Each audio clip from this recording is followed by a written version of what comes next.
continue with the operation. You may fire when ready.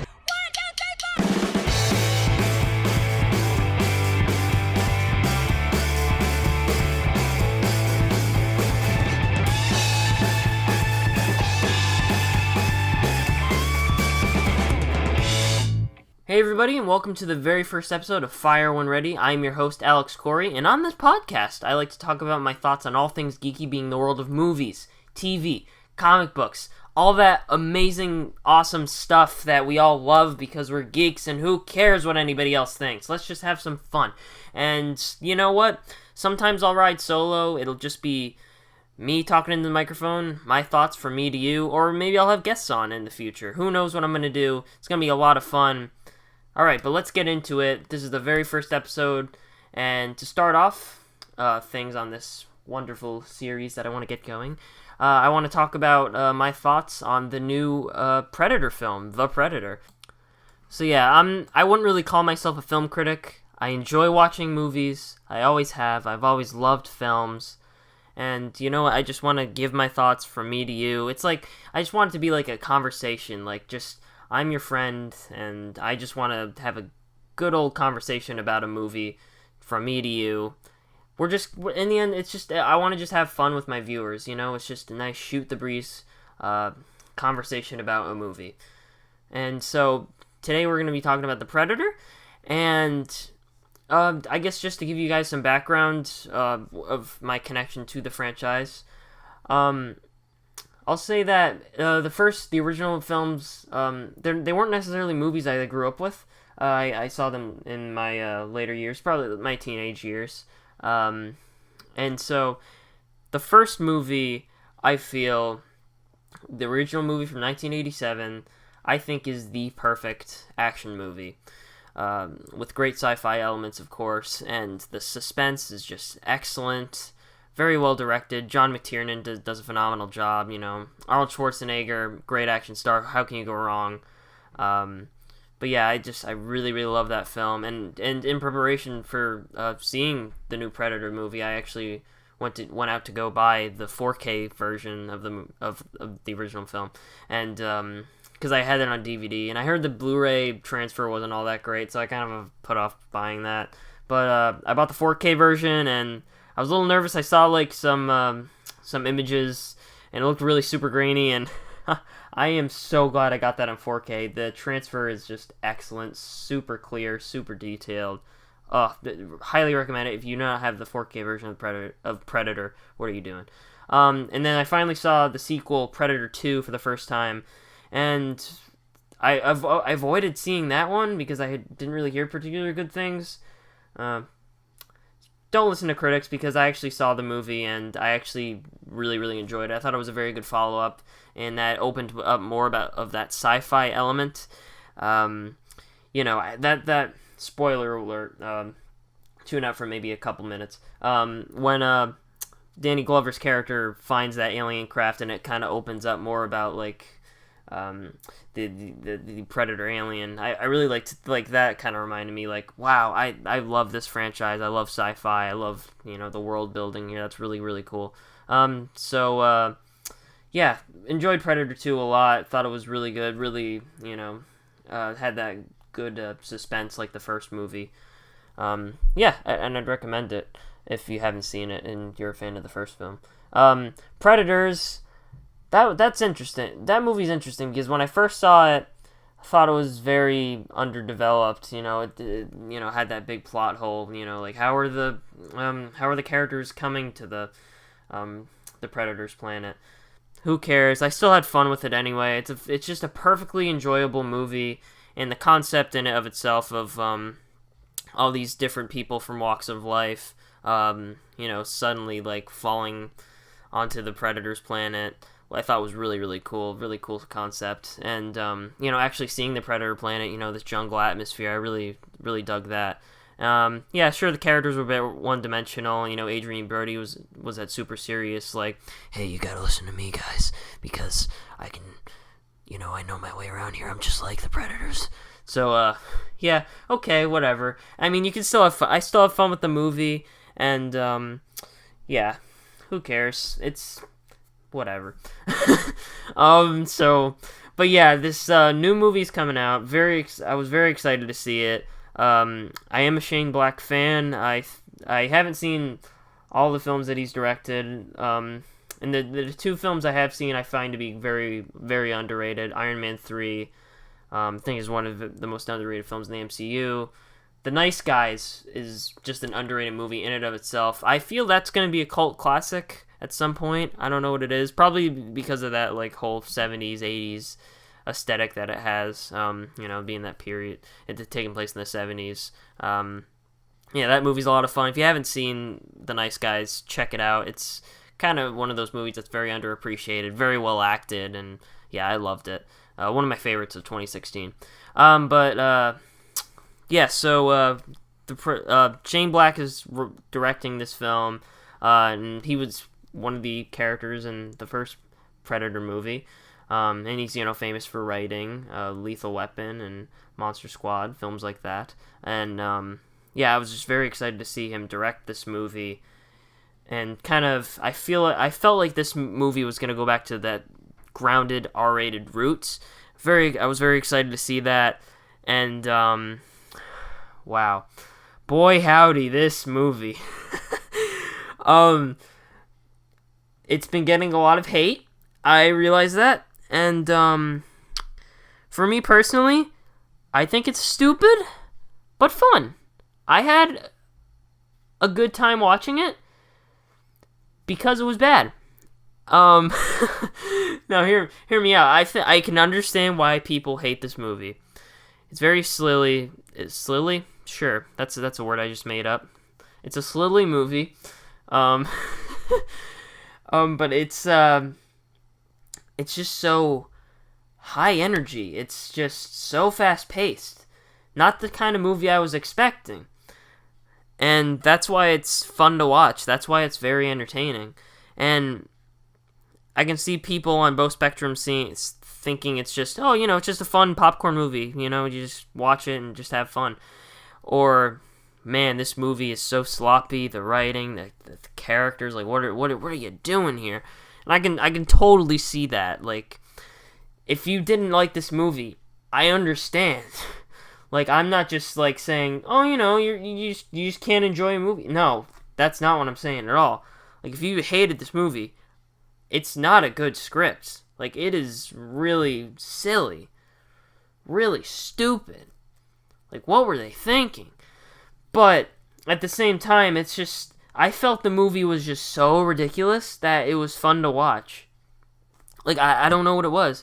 Like, yeah, so it's very high energy, like any other blockbuster. Like, I kind of had maybe a superhero movie vibe, maybe something out of the MCU that's very just fast paced, it doesn't stop going. Whereas with the other Predator movies, I'm kind of used to that slow build, more, and the movie's a little more grounded in reality. Like, this is just like, it just doesn't stop. Like, it just turned on and it's just going and going and going, But, yeah, I think this had the potential for being a better movie. Just for the fact that a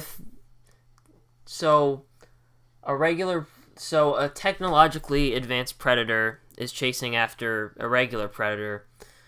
The regular predator crashes on Earth, and this is the ridiculous part. This kid with Asperger's, played by Jacob Tremblay, who's excellent, by the way, activates this device that sends... So his... How can I explain this movie? His, father's, played by Boyd Holbrook, he's, in a special ops thing, and he's, trying to take out these hostiles. I haven't seen that before in a Predator film. And then all of a sudden, he encounters the first Predator, the regular one, and he, finds the helmet and the cloaking device and his wristband. He sends that crap to his son, and then his son gets it, and then the son activates this thing on the wristband, or gauntlet, as it's called in the movie, and not an Infinity Gauntlet, Thanos, and he activates this thing, and then the second evil technologically advanced predator comes to Earth, and we have our movie, and yeah, it's really stupid. First of all, how could that kid know how to do that? And the explanation is like, oh, because, he thinks it's a video game. Like, how is that even possible? Like, he's just kind of just pushing buttons, and, like, he kind of, like, is, like, having has an idea of, like, what's going on. Like, what?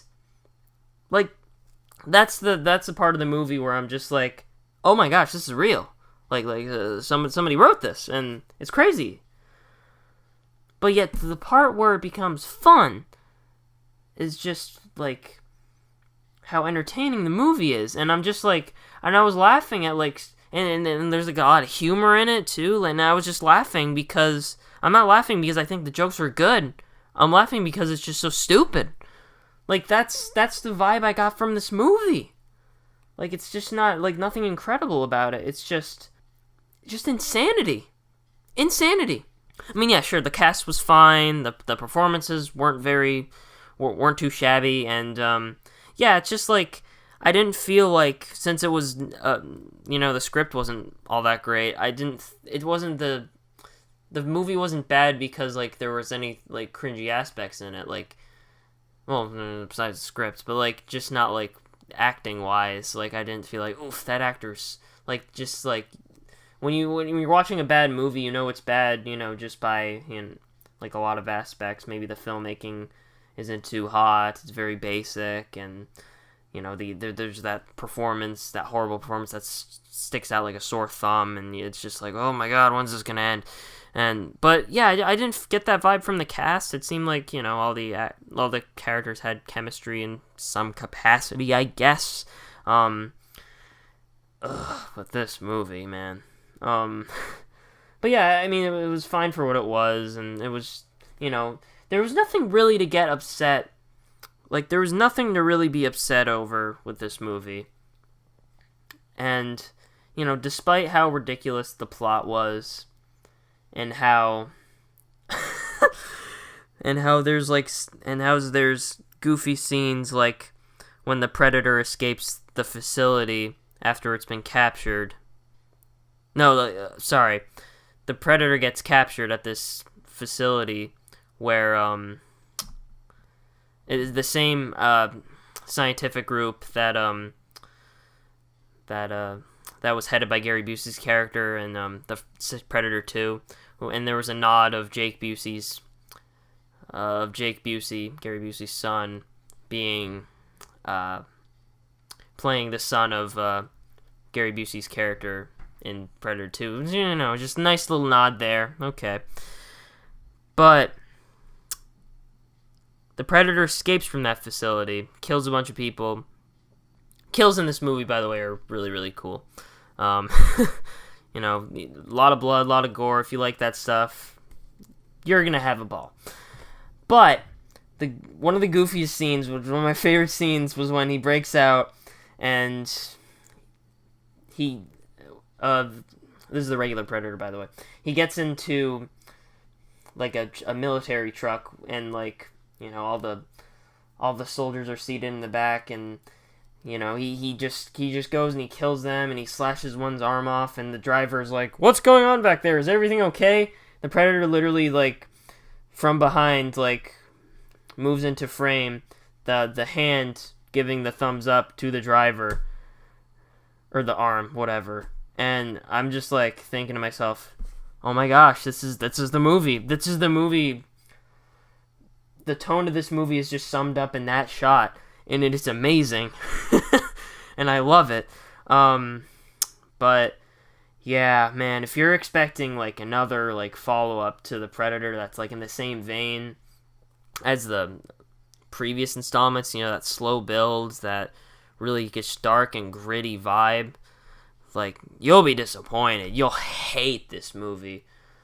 But I'd recommend this movie to anybody who just, doesn't... if you don't care if it's, a quality movie, if you just want to just have some fun, just see some R-rated kills and, just goofy fun. You'll probably have a good time with this movie. If not, if you want substance, stay away. You will not enjoy yourself at all. But if you just kind of like watch it as like a guilty pleasure type deal, there's some fun to be had. There's some, there's a lot of fun action and whatnot. And the ending is, spoiler alert for the ending. So when the first predator crashes to Earth in the first scene, a pod and like a weird escape pod thing like detaches like to the ship detaches from the ship, and so that facility finds that pod, and what's inside it is this like wristband thing, and it latches onto a scientist, and it becomes this like weird robo-looking predator, and we see that for 30 seconds, and then it switches off, and the scientist is all freaked out, and then Boyd Holbrook's character's like, yeah, I gotta use that someday, or something like that. I don't remember. This movie is just, my brain, it's leaking out of my ear because of this movie.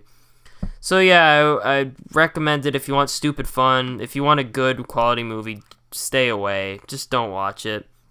I had fun with some capacity. I feel this is like, if anybody knows how bad Alien Resurrection is, like how it was like really silly compared to the first 3 Alien movies, this is kind of, I feel this, oh my gosh, it's the 4th film, this is the 4th film in the franchise too. The Predator is the Alien Resurrection of this franchise, where it is so stupid and silly, but you can have fun with it maybe in some capacity, but there will be people out there who will see it as a bad movie, and if you do, I understand. Like, this is not a good movie. This is not a well-written film, but it is what it is, and I'm not really upset that I saw it. It was interesting. It was a very interesting ride, but yeah. So fast-paced, high-octane action, thrills, witty banter amongst the characters. That's what makes this movie going. And it might not be for you, and if not, whatever. Just go watch it, the original Predator again. This makes the Archie versus Predator comic look more believable. That's the vibe I get from this movie. The story in Archie vs. Predator, the graphic novel, feel more believable than this movie. The plot of that book is more believable than this movie. I'm just gonna let that sink in, because I am just blown away by how this movie was made. And maybe, whatever, there was probably studio interference. Oh, my FUD's on this podcast now. That's me. Maybe there was studio interference, and so be it. This movie exists, and yeah, do what you want. I already gave my spiel about that, and those are my overall thoughts on The Predator. Not very much a review, just general thoughts. I want to kind of shoot the breeze with this kind of podcast, and hope you enjoyed it. And if you like this episode, give it a thumbs up. Subscribe to my YouTube channel. Subscribe on iTunes if I end up throwing this up on here. And yeah, just keep staying awesome. Keep watching good entertainment, and I'll see you next time in the next episode. Farewell.